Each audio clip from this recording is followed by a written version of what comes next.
සුබ උදෑසනක් වේවා සියලුම විදේශගත වෙලා යන රැකියාවල් වලට අවිල්ලා ඉන්න ශ්‍රමිකයින්ට මේ පණිවිඩය ඕගොල්ලන්ට දැනුම් දෙන්නේ විදේශ සේවා නියුක්ති කාර්යාංශයේ පණිවිඩයක්. මේ පණිවිඩය දැනට යන්නේ අන්තර්ජාලය හරහා පමණයි මම දැකලා තිබුණේ. ඒකින්ද ඕගොල්ලන්ට ලොකු අපහසුතාවයක් ඉදිරියේදී සිද්ධ වෙන්න පුළුවන්. ඒකේ ඇති වෙන අපහසුතාවය මගහරවා ගන්නයි අපි විදේශ ලක්දන සංවිධානය විසින් ඕගොල්ලන්ට මේ පණිවිඩය ලබා දෙන්නේ. ඕගොල්ලෝ දන්නවා පිටරට එන අය විශේෂයෙන් මැද පෙරදිගට රැකියාවකට එනවා නම් ඒ රැකියාවකට එද්දී අපි අවසානයේදී බියුරෝ පත ලබා ගන්නවා. බියුරෝ එහෙම නැත්නම් අපි රජයේ ලියාපදිංචි වෙනවා. රජයේ ලියාපදිංචි වෙනවා කියන්නේ මැද පෙරදිග රජයකට රාජ්‍යයන් වලට රැකියාවකට එද්දී අවුරුදු දෙකක ගිවිසුම්පත් කාලයකට තමයි යටත් වෙලා තමයි අපි එන්නේ. එතකොට ඒකට සාපේක්ෂව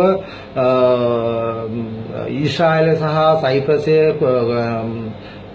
සහ කොරියාව කියන රටවල් වලට සාපේක්ෂව රැකියාවකට යන ශ්‍රමිකයෙකුට ඒ රටවල් වලට ආවේනික වෙච්ච අවුරුදු ගණන් තියෙනවා, අවුරුදු නීර්ණයන් තියෙනවා. මෙච්චර අවුරුදු ගණනක් කියලා මම දන්න විදිහට ඊශ්‍රායල වගේ රටකට අවුරුදු 4යි මාස 4ක වගේ කාලයක් තිබුණා. සයිප්‍රස් ඒක වලට එහෙම ඒ විදිහට ආවේනිකව තිබුණා. ඒක ඔයගොල්ලෝ ඒ රටවල් වල ඉන්න අය දන්නවා. එතකොට ඒ රටවල් වල මම මේ කියන පණිවිඩය අදාළ වෙන්නේ ගොඩක්ම පළවෙනි පාරේ යන අයට නෙවෙයි. පළවෙනි පාර ගිහිල්ලා ආපහු නැවත ඒ රටට යන්න හදන අයට ඇති වෙන ප්‍රශ්නයක්.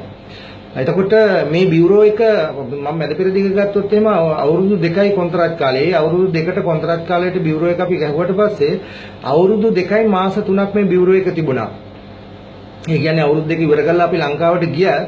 ලංකාවේදීත් අපි ඉන්න මාස 3ක කාලයක්ව වළංගුව තිබුණා මේ බියුරෝ එකේ තිබුණ රක්ෂණ ආවරණේ.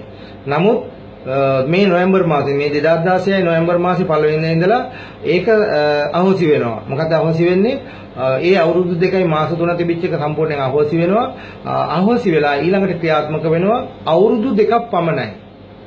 ඒ කියන්නේ මාස 24කදී අනිවාර්යයෙන්ම මාස 24 සම්පූර්ණ වෙන දවසේදී මේ බියුරෝ එක අවලංගු වෙනවා. එතකොට එහෙමනම් එතනින් පස්සේ අපි ආපහු නැවත ලියාපදිංචි වෙන්න ඕන රජයේ දෙවෙනි වතාවට කරනකොට රුපියල් 3640 ගාණයි යන්නේ.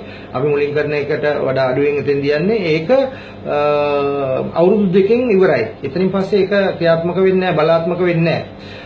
ඊළඟ එක තමයි ඕගොල්ලෝ පිටරටට ගිහිල්ලා අවුරුදු 2 ඉවර කළා. තව ටික කාලයක් ඉඳලා මම තවත් අවුරුද්දක් ඉඳලා යනවා කියලා ඊට පස්සේ අවුරුද්දකින් වැකේෂන් එනවා. ඒ කියන්නේ අවුරුදු 2කමාරක් අවසන් කරා කියමුකෝ වැඩ කළා. අවුරුදු 2යි මාස 3න් අර බියුරෝ එක ඉවර වෙලා තිනවා. ඊට පස්සේ තමුන් අලුත් කරගන්නෙත් නැතුව වැඩ කරගෙන යනවා. ඒක අලුත් කරගන්න ඕන අනිවාර්යෙන්. තමුන්ගේ බියුරෝ එක ඉවර වුණාට පස්සේ තමුන්ගේ පවුලේ සමාජිකයෙක් ලව්වා ලංකාවේ තියෙන ප්‍රාදේශීය කාර්යාල තියෙනවා විදේශ සේවා නියුක්ති කාර්යාංශයේ. ඒගොල්ලෝ ඒක දන්න පුහුණු මධ්‍යස්ථාන කියලා කියනවා. පළාතකට එකක් හෝ දෙකක් තියෙනවා. අන්න ඒ තැනකදී තමුන්ගේ පවුලේ බාරකරුවෙක් ලව්වා ඒක කරගන්න පුළුවන්. සමහර අය ඕක නොදැන කරගන්නේ නැතුව ඉඳලා ලංකාවට යනවා වැකේෂන්. වැකේෂන් ගිහිල්ලා ආපහු එනවා. ඕක ගැන හිතන්නේ නැහැ, වැඩි දුරට හිතන්නේ නැහැ. නමුත් ඕක කටුනායක ගුවන්තොටුපළේදී තමුන්ව නිරීක්ෂණය වෙනවා මේ බියුරෝ ඉවර වෙලා යන්නේ. ඒකින්ද බියුරෝ එක ගහන්න වෙනවා කියලා. එතන එහෙනම් එතකොට ගුවන්තොටුපළෙන් තිබුණායි බියුරෝ එකේ ගහගනින්නේ හැකියාව ඒ පහසුකම ලැබලා දීලා තිබුණා. නමුත් මේ 2016 නොවැම්බර් 1 වෙනිදා සිට එතනින් බියුරෝ ගහන්න බෑ. එතකොට මේ බියුරෝ එක අපි ගහගන්න වෙන්නේ අර ලංකාවේ තමුන්ගේ පළාතේ එහෙම නැත්නම් බත්තර මුල්ලේ තියෙන විදේශ සේවා නියුක්ති කාර්යාංශයේ ප්‍රධාන කාර්යාලයෙන් හෝ තමුන්ගේ පළාතේ තියෙන ප්‍රාදේශීය කාර්යාලයෙන් තමයි ඒක කරන්න වෙන්නේ. ඒකින්ද කිසිම කෙනෙක් කටුනායක ගුවන්තොටුපළට ඇවිල්ලා රට යන්න ලැහැත්ති වෙලා මට බියුරෝ එක මෙතනින් කරගන්න පුළුවන් කියලා එන්න එපා. එහෙම වුණොත් ඕගොල්ලන්ට සිද්ධ වෙන්නේ නොවැම්බර් මාසේ 1 වෙනිදාන් පස්සේ අනිවාර්යයෙන්ම ඕගොල්ලොන්ට ආපහු හැරිලා යන්න වෙනවා. එතකොට මොකක්ද ඇති වෙන අපහසුතාවය?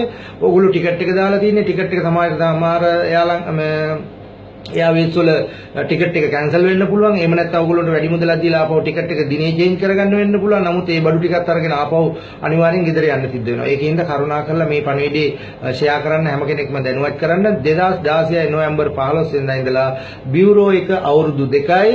එතනින් එහාට මාස 3ක් නැහැ. අනිවාර්යෙන් අවුරුදු 2කින් අවසන් වෙනවා. ඊළඟ එකට කටුනායක ගුවන්තොටුපළෙන් ඕගොල්ලෝ බියුරෝ අලුත් කරගත්ත එක අනිවාර්යයෙන්ම නවතා දමනවා. ඒක එතනින් එහාට සිද්ධ වෙන්නේ නැහැ. ඒකින්ද මේ පණිවිඩය හැම කෙනෙක්ම දැනුවත් කරන්න. නැත්නම් ඕගොල්ලෝ අපහසුතාවයටපත් වෙයි.